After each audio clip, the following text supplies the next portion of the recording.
the hunt and I set the pace when I'm running. I always take what I want and I always give it 100. Don't need a bank, no I'm funded. Play the game like it's nothing. I'm always thankful for something. Don't take for granted, stay humble. Now wake up, it's time to look at the enemy. Look in the mirror if he is no friend to me. It's not. Don't forget to subscribe and push the notification bell for you not to miss our upcoming updates. Now let's get started. Bab 2864. Paman, aku tidak setuju denganmu. Iwan melakukan putaran pemasaran selama karangan bunga Jackson. Semua keluarga ini menghadiri para acara penjualan untuk menghormati pil alkimia Iwan dan Bio Farma Group. Ini bukan sepenuhnya prestasi kita, bantah Rini, tetapi segera menyesal telah membela Iwan setelahnya. Iwan sudah mempunyai pacar dan dia sangat ingin melupakan Iwan untuk memulai hidupnya yang baru. Namun yang dilakukan Jaden hanyalah mengejek-ejek Iwan dan dia tidak mau membela Iwan. Bagaimana mungkin dia bisa lupa tentang Iwan seperti ini? Seketika dia merasa frustasi pada dirinya sendiri dan merasa sangat tidak berdaya. Yah, Jaden tidak bisa berkata-kata meskipun dia dibuat kesal oleh Rini.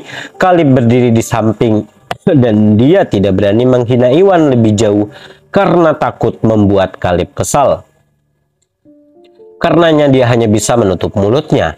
Sementara itu, sebagian besar pengusaha dan anggota keluarga berkuasa datang, termasuk keluarga Douglas. Meskipun sayang sekali keluarga Douglas tidak dapat bekerja sama dengan grup Bio Farma, Iwan telah menyelamatkan nyawa tetua Douglas. Untuk berterima kasih kepadanya, tetua Douglas datang untuk berpartisipasi dalam upaya penjualan bersama Jensen, Gendis, dan beberapa anggota keluarga Douglas lainnya. Mereka ingin menunjukkan dukungan mereka kepada Iwan dan juga membeli beberapa pil alkimia. Karena Iwan cukup dekat dengan keluarga Douglas, dia pergi untuk menyambut mereka dengan hangat dan mereka semua berbasa-basi. Hari semakin larut. Jadi Iwan berjalan kembali ke panggung bersama para orang kepercayaannya dan bawahannya.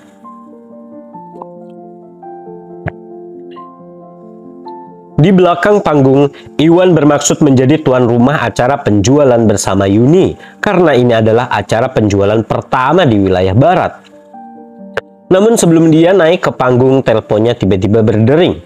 Dia lalu mengeluarkan ponselnya dan menyadari bahwa itu adalah panggilan dari Fletcher. Tanpa ragu, dia menjawab panggilan itu. "Halo Tuan Kaldidot, apakah ada sesuatu yang Anda butuhkan?" Iwan langsung melanjutkan. "Tuan Gusnadi, saya baru saja menerima kabar bahwa bos selatan muncul di rumah keluarga Farmer. Dia dan bos barat bersama sekelompok besar seniman bela diri. Mereka baru saja meninggalkan kediaman," kata Fletcher serius. Karena Iwan telah meramalkan bahwa bos selatan terhubung dengan bos barat, Tuan Opwood mengirimkan beberapa pengawal naga untuk mengawasi bos barat dan keluarga Farmer secara diam-diam, agar tidak memperingatkan bos selatan. Mereka mencoba menemukan bos selatan melalui keluarga Farmer dan mereka tepat sasaran. Akhirnya bos selatan menunjukkan dirinya. Begitu Fletcher mendengarnya, dia segera menelpon untuk memberitahu Iwan tentang hal itu. Bab 2865. Apa? Bos selatan menunjukkan dirinya? Hebat! Ekspresi senang muncul di wajah Iwan. Meskipun dia sudah menduga bahwa bos barat kemungkinan besar ada hubungannya dengan bos selatan, ini hanyalah spekulasi dan dia tidak bisa memastikan teorinya. Setelah mengetahui bahwa dia benar, dia bahkan lebih senang karena bos selatan keluar dari persembunyiannya dan ini yang dia inginkan. "Oh, Tuan Kaldidot, apa yang direncanakan oleh bos selatan dan bos barat?" Iwan bertanya. Dia datang ke wilayah barat untuk menangkap bos selatan. Sekarang, setelah bos selatan mengungkapkan dirinya, sudah waktunya bagi Iwan untuk menyelesaikan masalah. Namun dia perlu memahami niat mereka sebelum bertindak. Dengan begitu, dia bisa bekerja sama dengan baik dengan pengawal naga untuk menangkap bos selatan. "Aku tidak tahu. Pengintai yang kami kirimkan hanya melihat mereka berdua memimpin sekelompok besar seniman bela diri keluar dari rumah keluarga Farmer. Saat ini kami tidak tahu kemana dia pergi dan apa niat mereka," kata Fletcher. "Begitu, Tidak peduli apa niat mereka, aku akan menemui Tuan Opwood dan meminta agar dia mengirimkan beberapa orang untuk ikut bersamaku dalam mencari bos selatan, kata Iwan sambil berpikir. Padahal kekuatannya secara keseluruhan telah mencapai semisain, dan dia tidak perlu takut pada bos selatan dan bos barat. Dia kalah jumlah, baik bos selatan maupun bos barat tidak mudah untuk dihadapi. Jika dia pergi sendirian, mereka mungkin bisa melarikan diri dengan keunggulan jumlah. Jika dia terlalu sibuk berurusan dengan orang lain, dia akan kehilangan kesempatan untuk melenyapkan bos selatan. Untuk amannya, Iwan lalu memutuskan untuk bekerja sama dengan pengawal naga untuk menjatuhkan bos selatan. Dia harus memastikan keberhasilan misi ini. Itu mungkin tidak berhasil. Fletcher berkata ragu-ragu dan jawab. Tidak, kenapa tidak? Iwan bingung. Tuan Gusnadi, hari ini adalah hari ketika wilayah tengah menjadi tuan rumah pertemuan tahunan untuk organisasi Drakmar. Tuan Opwood menuju ke wilayah tengah pagi ini, jadi Anda tidak akan menemukannya meskipun Anda datang sekarang. Fletcher menjelaskan. Apa? Oh begitu, Iwan kembali. Karena Tuan Opwood tidak berada di wilayah barat, tidak mungkin dia bisa bekerja sama dengan Tuan Opwood untuk menjatuhkan bos selatan. Kenapa Zain? Hah? Dilepas dulu kalau ngomong biar jelas. Mau bubuan? Bubuan kamar nah. Jika itu masalahnya, menangani bos selatan akan lebih menantang. Namun suara Fletcher kembali meninggi. Tuan Gusnadi, Tuan Opwood mungkin tidak ada, tetapi Howard dan saya sudah melaporkan pergerakan terbaru bos selatan kepadanya. Dia memberitahu kami untuk mengirim Anda pesan. Anda memiliki kendali sementara atas semua pengawal naga di wilayah barat, dan Anda bertanggung jawab atas misi untuk melenyapkan bos selatan, tambah Fletcher. Oh, begitukah? Itu luar biasa. Iwan merasa sangat gembira dan santai. Meskipun Tuan Opwood tidak dapat membantu secara fisik, dia menempatkan Iwan sebagai penanggung jawab dan ini akan memberikan hasil yang sama. Mengingat kekuatan Iwan, dia seharusnya mampu mengalahkan bos selatan dan barat dengan bantuan pengawal naga. Bab 2866. Tuan Gusnadi, apa yang harus kita lakukan sekarang? Fletcher meminta petunjuk. Ya, suruh saja orang-orang kamu kirim untuk mengikuti bos selatan dan bos barat. Cari tahu mengapa mereka bergerak dan kemana mereka pergi. Juga tolong panggil beberapa pengawal naga platinum untukku. Aku akan menuju ke organisasi Drakmar untuk bertemu denganmu. Lalu kita semua akan pergi mengejar bos selatan, kata Iwan sambil berpikir dan membuat pengaturan. Baiklah, aku akan melakukannya sekarang juga, kata Fletcher, dan panggilan pun berakhir. Setelah panggilan berakhir, Tari dan yang lainnya memperhatikan ekspresi serius di wajah Iwan. Iwan, ada apa? Apa yang telah terjadi? Saya baru saja menerima kabar bahwa bos selatan menunjukkan dirinya. Yuni dan Tari, aku serahkan urusan penjualannya kepada kalian berdua. Aku akan mengejar bos selatan dan menjatuhkannya untuk selamanya. Iwan menjelaskan dan berkata dan menyuruh Yuni dan Tari untuk bertanggung jawab atas upaya penjualan. Silahkan, bos selatan itu kuat, jadi berhati-hatilah, kata Tari dan yang lainnya. Mereka semua tahu apa yang terjadi antara Iwan dan bos selatan, dan salah satu alasan mengapa Iwan datang ke wilayah barat adalah untuk menemukan bos selatan. Selama pertarungan antara keduanya, Iwan telah melenyapkan Raja Iblis dan melukai bos selatan. Mengingat kekuatan Iwan yang unggul, bos selatan bukanlah tandingannya dan mereka tidak perlu mengkhawatirkan hal itu.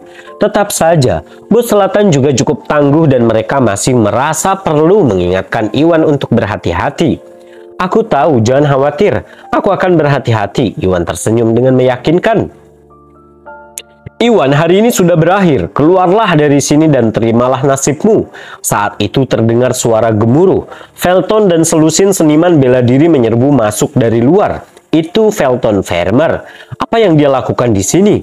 Apakah dia di sini untuk menimbulkan masalah? Menyaksikan Felton menyerbu bersama keluarga Farmer, para tamu yang datang untuk acara penjualan merasakan ada yang tidak beres. Keluarga Vermeer adalah salah satu keluarga terkuat di wilayah barat. Jadi mereka semua memberi jalan bagi Felton ketika mereka dengan sabar menunggu untuk melihat apa yang ingin dia lakukan. Felton memimpin anak buahnya ke panggung dengan arogan. "Di mana Iwan? Tunjukkan dirimu." Felton berhenti dan mengamati panggung dengan bangga sebelum melihat Iwan, Tari, dan yang lainnya di belakang panggung. "Felton, apa yang kamu inginkan?" Ekspresi Iwan menjadi gelap dan dia berjalan bersama para wanita, merasakan kejahatan niat Felton. Merasakan kejahatan niat Felton, Caleb, Hugo, dan yang lainnya keluar juga untuk menghadapi Felton dan anak buahnya. Bab 2867. Bagaimana menurutmu? "Iwan, lenganku patah saat karangan bunga Jackson. Sudah saatnya kita menyelesaikan masalah kita." Felton melambaikan tangannya dan menatap Iwan dengan kesal. Setelah beristirahat beberapa lama, sebagian besar lengannya sudah pulih, namun itu masih terasa sakit dari waktu ke waktu dan dia tidak bisa mengerahkan banyak kekuatan. Karena itu dia sangat membenci Iwan dan sangat ingin menyingkirkannya. Sekarang setelah ada kesempatan, Felton bertekad untuk melenyapkan Iwan dan membalaskan dendamnya. "Sepertinya kamu bisa melakukan apa saja. Lelucon macam apa?" Iwan mengejek dengan jijik. Di sisi lain, dia mulai mempertimbangkan apa yang akan dilakukan Felton. Dia sudah mengetahui dari Fletcher bahwa bos selatan dan barat sedang menuju ke suatu tempat bersama sekelompok seniman bela diri. Kini Felton muncul dengan paksa meminta untuk melawannya. Hal ini membingungkan Iwan dan dia bertanya-tanya, apakah bos selatan dan barat memimpin sekelompok seniman bela diri untuk menyerangnya? Mungkinkah Felton menjadi garda depan serangan mereka? Jika itu masalahnya, bos selatan dan barat akan segera tiba dengan pasukan. Iwan merasa senang dengan ini karena dia bekerja sama dengan pengawal naga di wilayah barat untuk menjatuhkan bos selatan. Jika bos selatan dan barat muncul untuk melawan Iwan, ini ideal dan Iwan tidak perlu melakukan apapun untuk menjatuhkan bos selatan. "Iwan, turunkan kudamu, aku akan memberimu satu kesempatan. Ikutlah dengan kami dan minta maaflah padaku. Dengan begitu aku akan mempertimbangkan untuk menyelamatkan nyawamu. Jika tidak, kamu akan mati hari ini." Felton mencibir. Dia membenci Iwan tetapi mengingat potensi besar yang tersembunyi di dalam Bio Farma Group, dia dan bos barat ingin mengklaim perusahaan itu untuk diri mereka sendiri. Namun mereka tidak bisa begitu saja merampok perusahaan Iwan tanpa malu-malu dan tidak bisa meminta Iwan untuk menyerahkan Bio Farma Group dengan begitu karena banyak orang yang menonton. Karena itu Felton menemukan alasan agar Iwan menurut. Begitu Iwan berada dalam kekuasaannya, dia bisa melakukan apa saja yang dia mau. "Kau ingin aku ikut bersamamu dengan sukarela? Bermimpilah. Lakukan apapun yang kau mau, Felton. Ayo mari kita lihat betapa bajingan sepertimu mampu." Ejek Iwan sama sekali tidak takut dengan ancaman Felton. Bahkan jika bos barat muncul di hadapannya, Iwan tidak akan merasa takut. "Baiklah, kamu yang meminta ini ya, karena kamu mempunyai keinginan untuk mati, aku akan membantumu." Dengan itu, Felton sangat marah dengan sikap Iwan. Dia melambaikan tangannya dan hendak memerintahkan serangan ketika seorang lelaki tua kurus kecoklatan melangkah maju. Dia tidak lain adalah Rasul kelima yang bekerja untuk bos barat. Bos barat dan Felton melaksanakan dua rencana berbeda. Untuk memastikan keselamatan Iwan dan Felton, bos barat meninggalkan kelima rasulnya di bawah komando Felton. Bos barat sendiri pergi bersama bos selatan bersama beberapa penjaga dan seniman bela diri lainnya. Justru karena dia mendapat pelindungan dari lima rasul, Felton berani bertindak sombong.